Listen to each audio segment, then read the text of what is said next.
Let me introduce you to your new best friend as a trader. This is TradingView. It is the #1 used charting platform, and there's a very good reason for that. Now, I've probably spent 10,000 hours, maybe more, staring at this website. I'm about to show you how I set up my charts so that you can do the same. Now, when you first get to the website, it should look something like this. It's a really good idea to create a free account, and the reason for that is because there's a lot of accessibility options that they are going to limit from you. You also get inundated with pop-ups. It's just really, really painful.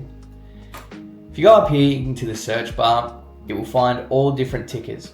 Now, these on the left-hand side are referred to as tickers. If you want to chart an asset, you're not sure what their ticker is, you just need to Google it. If you look here, we've got XAU USD. Now, this is gold.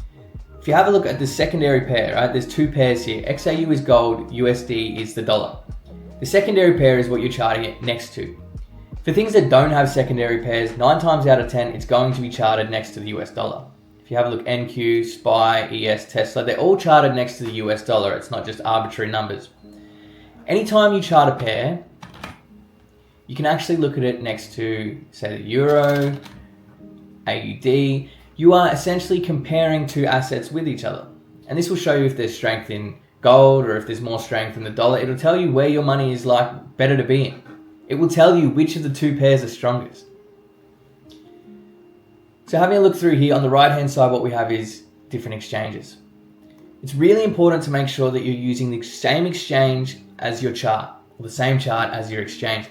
The reason for that is because these levels can vary, even if it's a little bit, between exchanges and charts. Now, especially if you're trading on a low time frame, these small variances can cause you to get stopped out of a trade before you intended to. So make sure that whichever exchange you're using, it is consistent with the chart you're using on TradingView. Right, now, when we launch our charts, we should be greeted with something that looks like this. Now, I'm really not a fan of these green and red candlesticks. And the reason for that is because you've been psychologically inclined since you're a kid to look at green as go and red as stop. The last thing you want is something emotionally affecting you while you're in a trade, right? You see a big green candle, it's going to cause you to make lapses in judgment, right? Especially when you first start, you're going to start chasing these trades.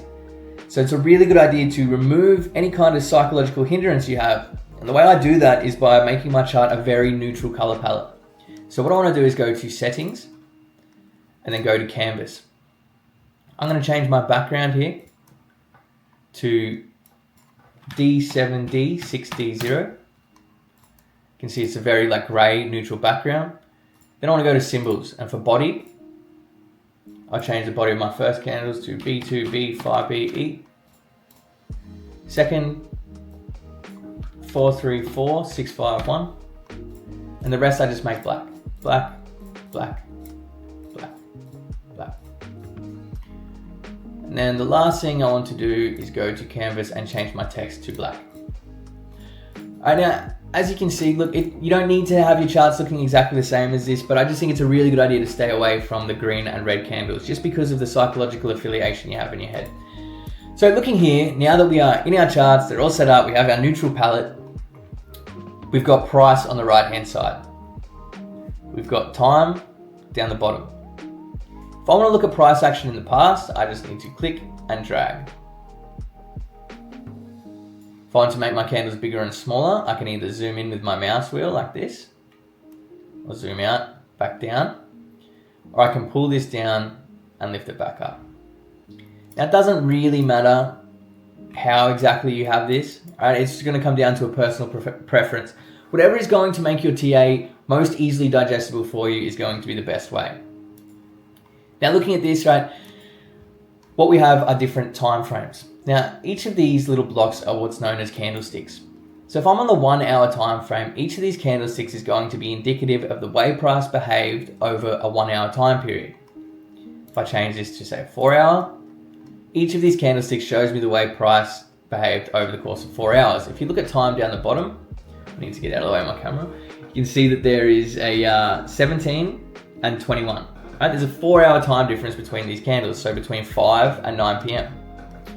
If I change it to the daily, see this candle is today, Tuesday, Monday, Sunday.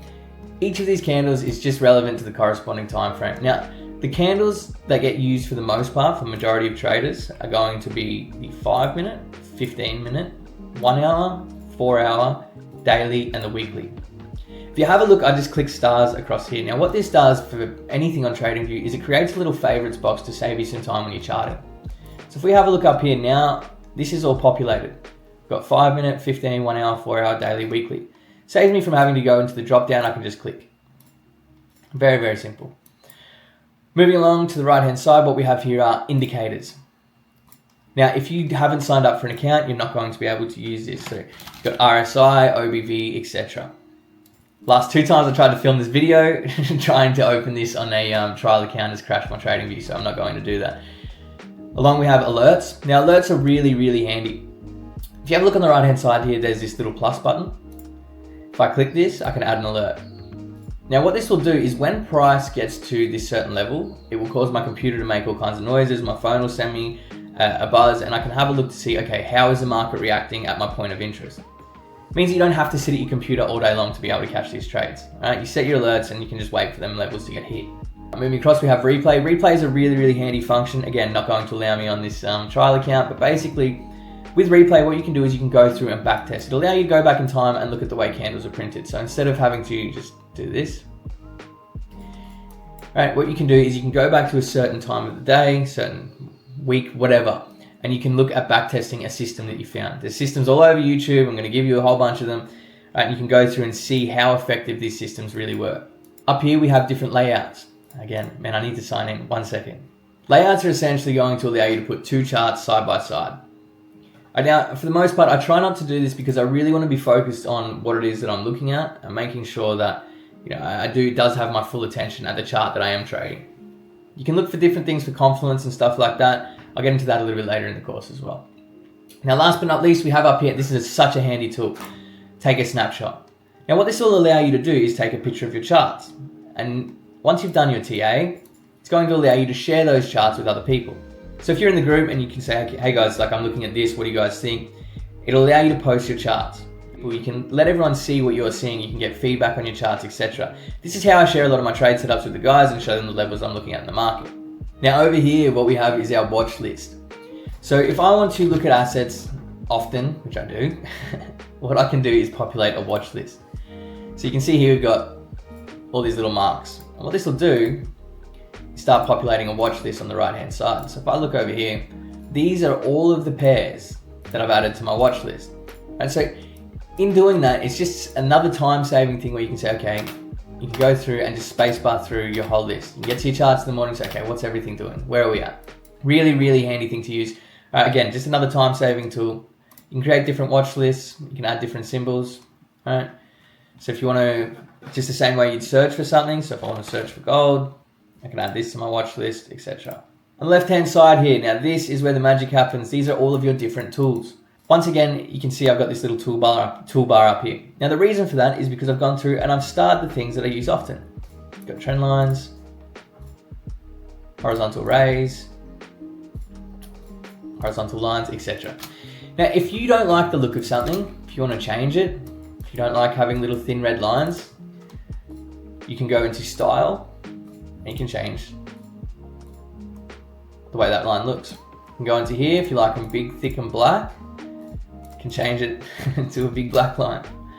Alright, now moving on, we have our fib tools through here. Now the only fib tools I typically will use are fib retracements and fib extensions. As you can see, these are starred. Now if I go through, if you look at this toolbar here, anything I star will populate this little toolbar up here. You have different, all of your Elliott wave tools, we'll get into that a little bit later. These are really, really handy, man. This is your long and short projection. Now, can't cover this a lot more in risk reward as well. But basically, the way this works is, if I say I want to put my entry through here, and here's where I'm going to put my stop loss, and here's where I think the market's going to go. I can see that I will make 4.32 R, which is essentially 4.32 times the amount of money I'm risking in the market. If I want to do a long trade, obviously it works the opposite way. So wherever your stop loss is, you just want to take this, click and drag it to wherever your stop loss is going to go. And wherever your target is, you want to click and drag that. This grey box, if you want to move the whole thing, will be where your entry is. Moving on, we have brush, highlight. Look, these are a lot of free draw tools. You can use arrows to highlight things. All right, now, next we have rectangle. Now, I typically will use this to highlight fair value gaps. We'll get into this one a lot more, but basically I just use this tool to come across here. If you want to change anything with that tool, just go into style, can look at background, middle line, etc. Text box speaks for itself. You can type into it, you can change style and everything. With any of these indicators, right, you can change the look of them to whatever it is that you're going to prefer. Emojis and stuff here, I don't really have a use for them. Measuring tool. This thing's pretty cool, man. So what this will do is show you the exact percentage move the market has done.